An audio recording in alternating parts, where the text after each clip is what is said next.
So let's do one that's a little bit longer formed. So my new to me 3600 hooked to a old Vanbrunt grain drill, interseeding some of my orchard grass here. I'll get into it a little bit, but so this is the first that I've had this tractor on a video. For a little while now, I've had one that I've been rebuilding from, I don't want to say scratch, but this is not it. It's kind of a funny story how I came to have this one in my possession. I might tell that story one day, but sat for a good long while, wasn't running. Got it for a pretty fair price, depending on your opinion. With how much work needed done, I think I got a fair price for it. Had to replace that injection pump, which wasn't that bad of a job, but has its pains. Got it running again. Have just addressed some issues here and there. Still need to probably adjust the valves on it. All 4 tires are going to need attention at some point. They got good tread, and so far they've been holding air. They're weather cracked pretty good. That one's worn down pretty good. That one, I don't know if that's supposed to be a tri-rib or if actually it's supposed to be like I've always heard it called like a marker tire.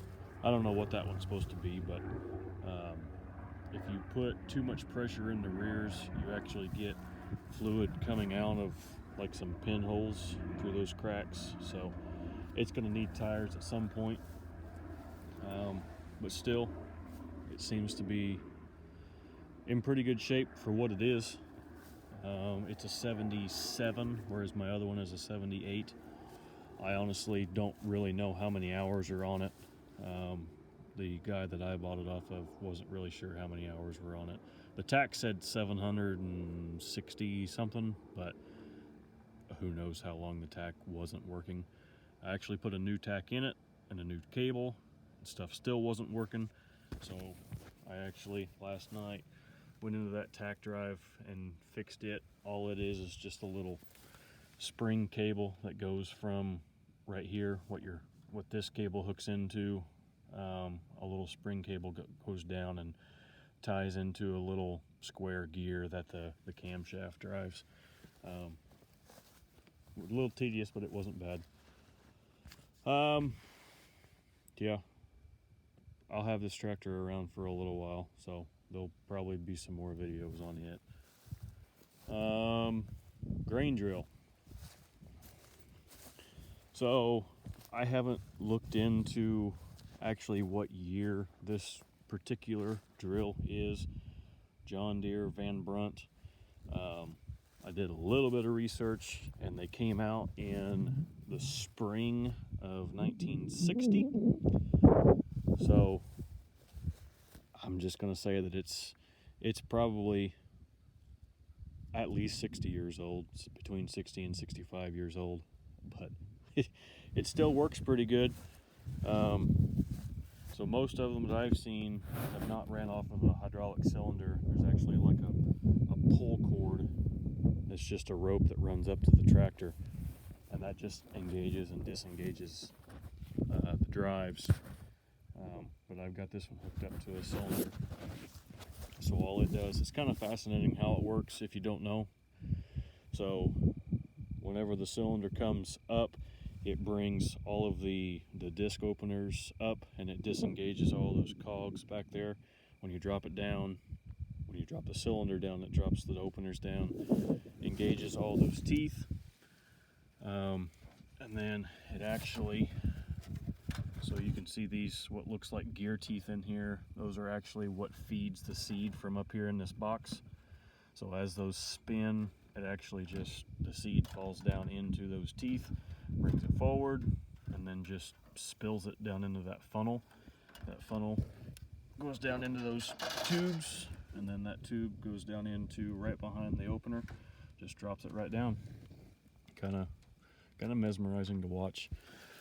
And then these levers back here, You slide those to adjust how heavy you want to put your seed in, and then that slides. That would get out of the way. That slides that whole gear tooth, if you will, how open or how closed, how much seed you want to grab. So this one's got a big seed box, which I've got, like I said, orchard grass, just orchard grass in here. It's got the fertilizer boxes, which obviously I'm not using right now. Actually, more of a toolbox than anything. I think that this actually works. The fertilizer boxes actually spin, I think, but I'm not using it. And then it does have the small seed up here. I know that one does not work right now. For whatever reason, when that chain is engaged, it just likes to pop. But yeah, I can try and get a little bit of an action video on it. Don't know how well you're going to be able to hear me with this thing running, but we'll see. So yeah, like I said, just replaced the tack in it. Only got about an hour on it. If you're a big safety concerned person, I would probably look away right now.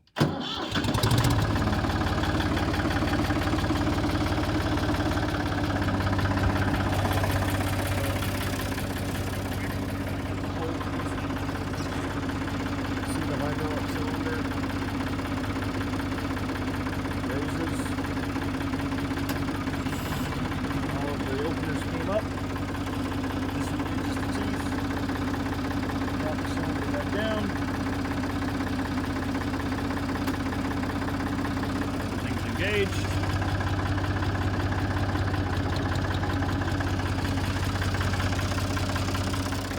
I'm gonna have crooked rows because of you guys. So yeah, you can see the teeth there are driving. Just use that seat out. Slide it in tubes.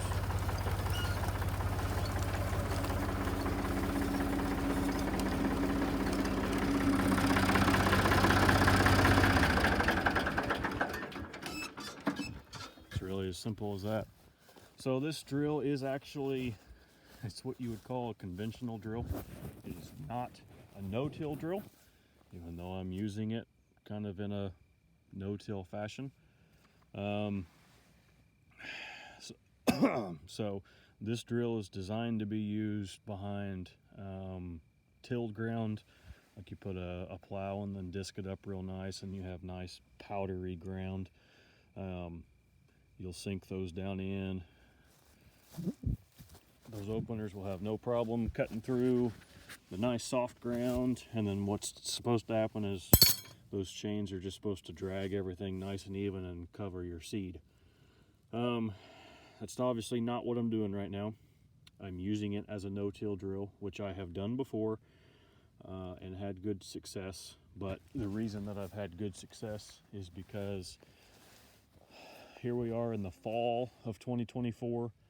In the last week, we've gotten a little over 3 inches of rain. So the ground is nice and soft. And that's the only reason that I'm able to use this thing right now. I've used it in the fall like this when the ground is nice and soft. And I've used it in the spring when the ground is nice and soft.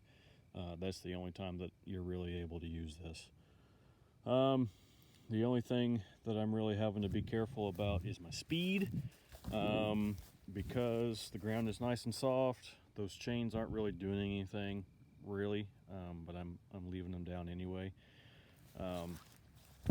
If I'm over here in ground like this, so you can see I've split the dirt open nicely, and then you can see a seed. So it's dropping it down in there okay. You can see a bunch right there. I'm not getting in a hurry. I'm not driving too fast. The main reason being because, let me find a spot. Yeah, so like over here, where if I have a kind of a bare patch, if I drive too fast, those openers will just kick the dirt, which is actually what they're designed to do. But again, I'm not using this drill like it was really intended to be used. If I go too fast in a bare patch like this, I'll just kick that dirt out, and then I'll leave a seed trench with just bare seeds, which isn't necessarily what I want. But if I have a nicer patch like this over here, I'm able to pick my speed up a little bit, because like that one right there, you can see it opened it up, but it didn't fling it. So just having to play with that. But yeah, the main reason that I'm interseeding this field, so you can see like that patch right there, and you can see kind of a strip over there. So this is my main orchard grass field. I actually sowed this down in the spring of 2021, I believe. It's been a nice field, but I have been continuously fighting fall panicum issues. So after my first cutting, it'll start coming up and it'll start choking out my second cutting. And then third cutting, especially if I don't get that fall panicum taken care of, it'll start choking it out, and that's what's happened. That's what's happened in spots like that. You can see the lighter color patches is actually where there's no more orchard grass, and it's just that it's the residue of that panicum where the stalks and whatnot are. So going back in, trying to get that taken care of, trying to get a nice orchard grass field again. Not that it isn't right now, but those patches are bugging me. So, but yeah, that's where we're at.